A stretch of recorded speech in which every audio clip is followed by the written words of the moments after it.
about exponential growth and value creation. And I will start this by showing you this graph here. And the thing is, we all know it, and we all like it, and we all want it. Because what it shows us is that if you invest $5, then you get $20 back on the low level. But if you invest $100, then you get $1,000 back on the highest level. So exponential growth is that the more you invest, the more you get back, basically. And that is, of course, the ideal state of any business to reach. So everybody wants that. So that's not really the question. The question is, what drives growth? And that's what we're going to address in this section here, because AI can do this for you. And in order for you to understand this, we have to talk about growth and how it is driven. And to set the scene, we'll start not with AI, but with internet and how that changed the e-commerce business, or actually created the e-commerce business. Because if you can remember 20 years ago, before the internet started, then if you had some kind of store, then your customer areas was limited to where you physically were located. If you had 12 different stores, then the people who could reach the 12 different stores from a physical perspective, those were your potential customers. And then what happened with the internet was that now your store was no longer limited, a customer base was no longer limited to a physical place, because everybody in the world could, in theory, reach your store if you had an e-commerce site. And that, of course, changes the foundations of how business can be run, and a whole new category of businesses was identified because of this. The whole e-commerce element of the business was created because internet made selling a digital component, which it wasn't before. So the exponential growth element of internet was driven by that driver, you can say. And if you just go back to the knowledge pyramid, then what happened with internet and e-commerce and all those elements was actually, or is, founded at the lower level of the knowledge pyramid, because everything that we have seen so far has been focusing on data and information and what you can do there. The growth dynamic of AI is founded on knowledge and wisdom. So it means that the potential impact that AI can deliver to you, in theory, is much higher than what you saw with the e-commerce and data and actually everything we have seen for the last 20 years, because the theoretical foundation for AI is at a higher level. So the potential strategic impact of AI is also at a higher level. So that's very fine, but you have to know how to work with this and what it means for AI. But the one thing you have to focus on is that the dynamic of AI cannot be compared to the dynamic of what happened with e-commerce and everything else, because the overall foundation of the driving mechanism from AI perspective is different from an IT perspective because of what you see here. And it means that the factors that drive AI and that can create this exponential growth that we would like to explore is different than what you have seen from the digital technologies that you have been exposed to so far. So you can create exponential growth with AI, but in different ways that you have seen before. Welcome to this next session, where we're going to talk about the drivers behind exponential growth. And in the AI case, there's actually two different drivers that can give you exponential growth. The first one is the foundation, you can say. Use AI to solve a problem.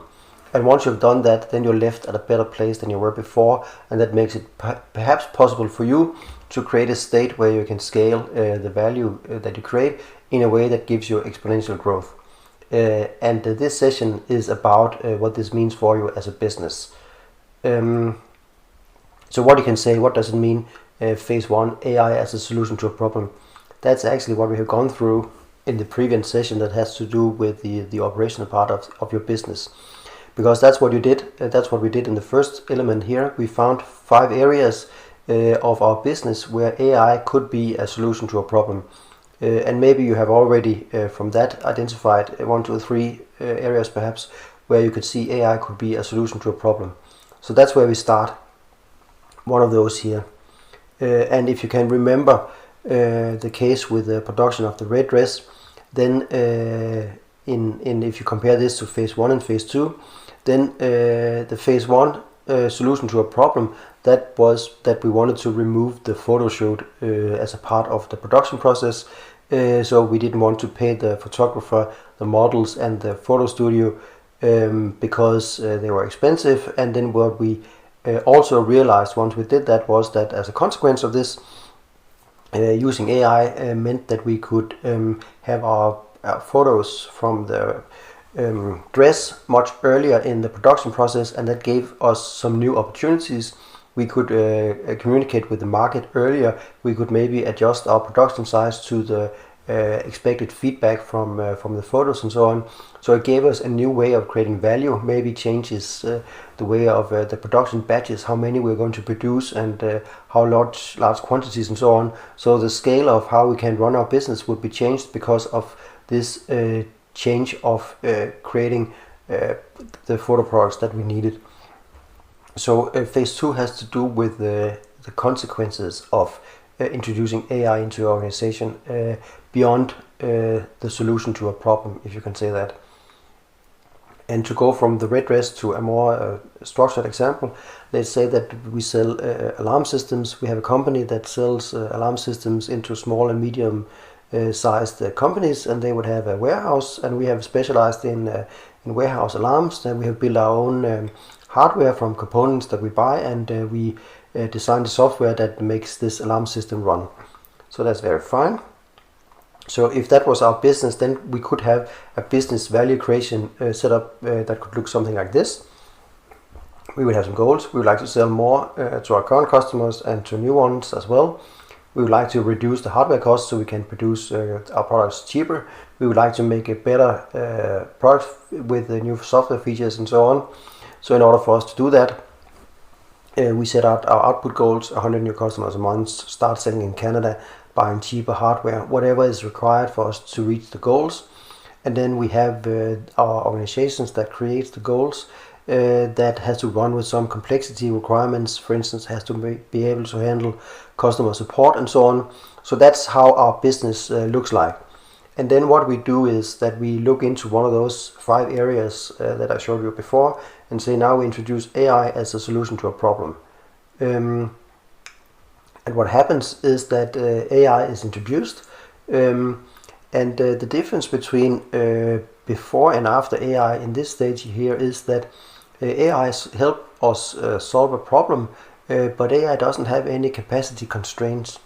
And that's the same dynamic that you saw in the previous example that I introduced this section with the rise of the e-commerce scenario, because e-commerce doesn't have any geographical capacity constraints because they can sell worldwide. That's what defines that business, and it's the same dynamic that you look into your own business, that when you introduce AI, then you also remove capacity constraints, and that's what drives the phase 2 elements, the ability to create new value from a different foundation, because now you have AI as a different way of generating value to you that in the beginning complements what you do, but it could also change the premises of how your business is run. So first, AI is a solution to a problem, and then you would focus on scalability. And actually, this scalability element is so important that the whole next section that has to do with how much AI should you have in your business, everything in that section has to do with the creation part that you see here, and the ratio between how much AI and how little AI should you have. So I'm not going to go into detail with this now, because the next section of this strategy element is going to talk about the ratio between AI and the current way of doing your business, because that's so important that you need to decide what those ratios should be.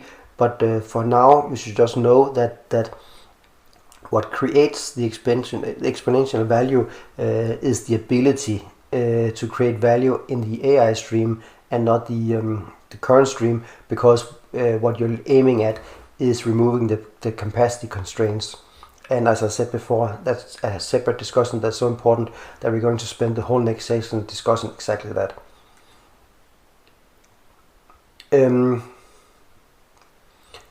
So what it means for you, just so you know, the way you should look at it is this value creation process. There's two elements. There's the management part, which is the goals and visions that you have defined as output and goals. And then you have the capacity of the organization, that is how much and how easy is it for you to create the value that you want to do. And what happens when you introduce AI into this is that you changes the premises, because now maybe AI can handle complexity better and can create more value to you. So there's no balance anymore, because your organization has a larger capacity than you had before. So that means that your output and your goal is not really adjusted to what you can actually deliver from a business perspective. You can also look at it as a scale that is in balance. You have the goals and the output, and the way you achieve them is by creating the value and handling complexity. And AI is tipping this scale, because now you can do more, so you need to adjust. So you need to look into if the goals you have are the right goals, and the output that you can create is that right output, because the foundations for how you create value now has changed, as you saw with the red dress example, because the business premises of how they can sell the dress is different. So maybe the goals and the output, the way that they should run their business should change as well, because now they can do more. And it's the same dynamic that we're looking into when we scale exponentially, because now we can do more and we can create different kinds of outputs. So what happens is actually two things with the introduction of AI. That is the foundation of exponential growth. You increase your ability to handle complexity and create more. That's one element. And the consequences is you can create more output and reach different goals, and perhaps also reduce the amount of job and processes. And that is the discussion in the session that follows now. How well and how much of this should you do? But before we go to that, as I promised in the beginning of this section, you're going to do a relevance score, because you have to figure out on a level from this is of high strategic relevance to me to this is interesting but it's only on an operational level, how much you think you should work with creating the foundation for exponential growth. Can you see 5 red dress cases in your business? Can you see 0? What are the actual opportunities for you right now? Where are you on a scale from corporate to operational? That's the first question you need to answer.